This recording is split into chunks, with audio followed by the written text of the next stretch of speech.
Trading में कहा जाता है कि अगर आपने ये कैंडलस्टिक पैटर्न्स को सीख लिया ना, फिर तो आप पैसा ही पैसा कमाएंगे। पैसा ही पैसा होगा। लेकिन क्या ये बात सच है या फिर ये कैंडलस्टिक पैटर्न सबसे बड़ा स्कैम है?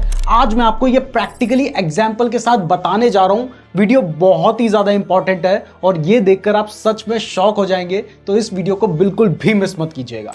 तो सबसे पहले एक बहुत ही पॉपुलर कैंडलस्टिक पैटर्न है हैमर पैटर्न, जो कि दिखने में आपको एक हैमर की तरह दिखाई देता है कुछ इस तरीके से। और इस पैटर्न के बनने के लिए कंडीशन यह है कि पहले मार्केट डाउन ट्रेंड में होना चाहिए, उसके बाद आपको एक इस तरीके का हैमर पैटर्न बनता हुआ दिखना चाहिए, और जब यह पैटर्न बन जाता है तो फिर इसके बाद शेयर की प्राइस बढ़ने के चांसेस होते हैं। अब यहां पर एक पॉइंट आपको क्लियर कर दूं कि ये अगर ग्रीन कलर का हो तब भी बुलिश माना जाता है, और अगर ये रेड कलर का हो तब भी बुलिश ही माना जाता है। तो चलिए अब इसको चार्ट में देखते हैं। यहां पर मैं आपको कुछ पॉइंट्स क्लियर कर देता हूं। तो सबसे पहला पॉइंट ये है कि हम इसको बैंक निफ्टी के चार्ट पे टेस्ट कर रहे हैं, और दूसरा हम इसको 15 मिनट पे टेस्ट कर रहे हैं, क्योंकि अगर हम 15 मिनट से बड़े टाइम फ्रेम पे टेस्ट करेंगे तो फिर वो ऑप्शंस ट्रेडिंग या इंट्राडे ट्रेडिंग के लिए सूटेबल नहीं होगा, और अगर हम ज्यादा छोटे टाइम फ्रेम में टेस्ट करेंगे तो वहां पर ज्यादा फेक सिग्नल मिलने के चांसेस होते हैं। ये सभी को पता है, इसलिए 15 मिनट पे टेस्ट करना ही बेस्ट रहेगा। इसी के साथ हम हर कैंडलस्टिक पैटर्न को 10 बार टेस्ट करेंगे,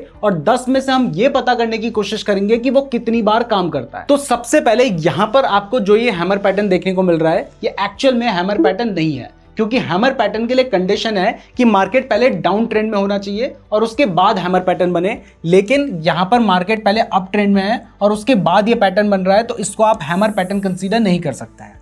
इसके बाद यहां पर आपको जो पैटर्न देखने को मिल रहा है, ये वाला पैटर्न एक हैमर पैटर्न है, क्योंकि मार्केट देखिए पहले डाउन ट्रेंड में है और उसके बाद आपको एक हैमर पैटर्न देखने को मिल रहा है। मतलब इस पैटर्न के बनने के बाद शेयर की प्राइस बढ़नी चाहिए थी, बट देख सकते हैं कि इसके बाद भी शेयर की प्राइस साइडवेज रही है और इवन गिरी है, यानी यहां पर ये एक बार फेल हो चुका है। इसके बाद दोबारा से हैमर पैटर्न बना है, लेकिन क्योंकि मार्केट साइडवेज पे है तो इसलिए हम इसको कंसीडर नहीं करेंगे। अब यहां पर भी हैमर पैटर्न बना है और मार्केट कह सकते हैं कि डाउन ट्रेंड में था, लेकिन इसके बाद डायरेक्टली शेयर की प्राइस नहीं बढ़ी।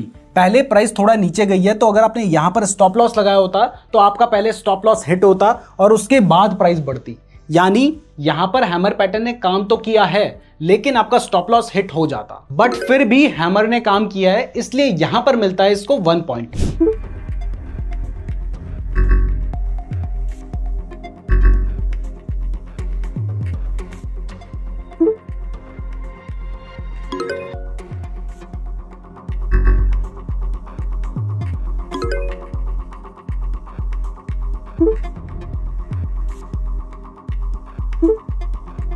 तो अगर हम 10 में से देखें तो आपको दिखाई दे रहा है कि हैमर पैटर्न ने सिर्फ इतनी बार ही काम किया है और ज्यादातर केस में ये पैटर्न फेल हुआ है। अब इसके बाद नेक्स्ट कैंडलस्टिक पैटर्न जिसको हम टेस्ट करने वाले हैं वो है बुलिश एनगल्फिंग पैटर्न। यहां पर हम उन्हीं पैटर्न्स को टेस्ट कर रहे हैं जो कि सबसे ज्यादा बार बनते हैं। तो इस पैटर्न की सबसे पहले कंडीशन समझ लेते हैं।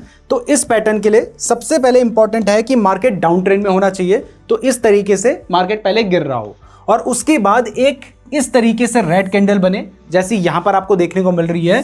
और रेड कैंडल बनने के बाद एक जो नेक्स्ट कैंडल बने वो ग्रीन कलर की कैंडल होनी चाहिए, जो कि कुछ इस तरीके की हो। लेकिन यहां पर इंपॉर्टेंट यह है कि रेड के बाद जो ग्रीन कलर की कैंडल बन रही है ना, ये इससे पहले वाली कैंडल को पूरी तरह से एनगल्फ कर ले। यानी जो बाद वाली कैंडल बन रही होनी चाहिए वो रेड कैंडल के ऊपर से शुरू हो और रेड कैंडल के नीचे तक जाए। ये बहुत ज्यादा इंपॉर्टेंट है। तो जब भी इस तरीके का पैटर्न बनता है तो इसके बाद प्राइस बढ़ने के चांसेस होते हैं। तो चलिए इसको भी अब टेस्ट कर लेते हैं। तो बुलिश एनगल्फिंग पैटर्न के लिए जरूरी है कि मार्केट डाउन ट्रेंड में होना चाहिए। तो देखिए मार्केट डाउन ट्रेंड में है और उसके बाद रेड कैंडल को जो अगली ग्रीन वाली कैंडल है वो एनगल्फ कर रही होनी चाहिए, यानी जो रेड कैंडल है वो ग्रीन कैंडल के अंदर बन रही होनी चाहिए। तो देखिए यहां पर सारी कंडीशंस फुलफिल हो रही है, तो इसके बाद तो प्राइस बढ़नी चाहिए थी, लेकिन इसके बाद प्राइस गिर गई, यानी यहां पर इस पैटर्न ने काम नहीं किया है। इसके बाद ये वाला जो हमारा पैटर्न है ये सारी कंडीशंस को फुलफिल नहीं कर रहा है, इसलिए हम इसको बुलिश एनगल्फिंग कंसीडर नहीं करेंगे।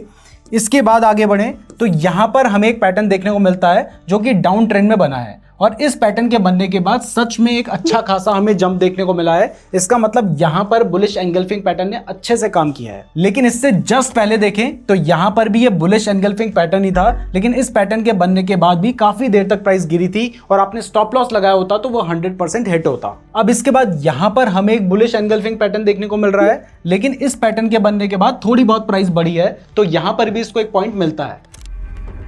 तो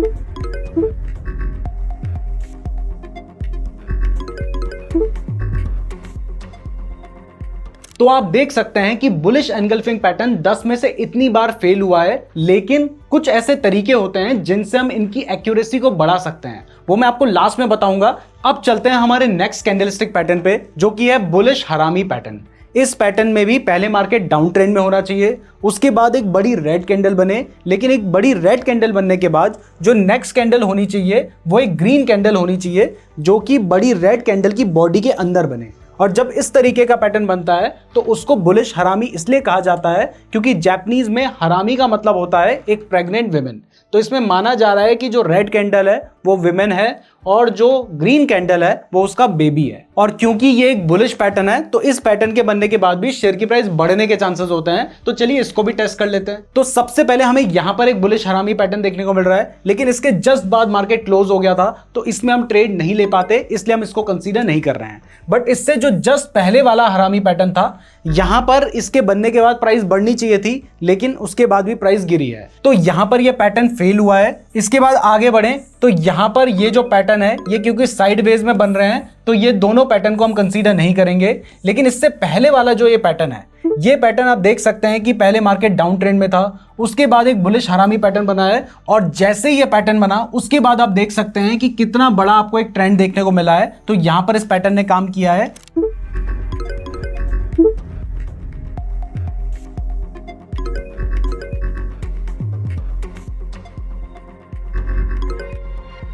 तो आप देख सकते हैं कि इस केस में बुलिश हरामी पैटर्न ने 10 में से सिर्फ 3 बार ही काम किया है। यानी ये जो पैटर्न है ये हर बार तो काम नहीं कर रहे हैं। तो सोचो अगर आपको पता हो कि कौन सी 3 बार ये पैटर्न काम करेगा तो कितना अच्छा होगा। खैर कैसे ये हम पता कर सकते हैं ये मैं आपको आगे बताऊंगा। फिलहाल अभी तक वीडियो को लाइक नहीं किया तो वीडियो को लाइक जरूर कर दीजिएगा, क्योंकि इस टाइप की वीडियोस ना कोई नहीं बनाता है। और आपके अकॉर्डिंग कौन सा चार्ट पैटर्न या कैंडलस्टिक पैटर्न बेस्ट काम करता है ये हमें कमेंट करके जरूर बता दीजिए।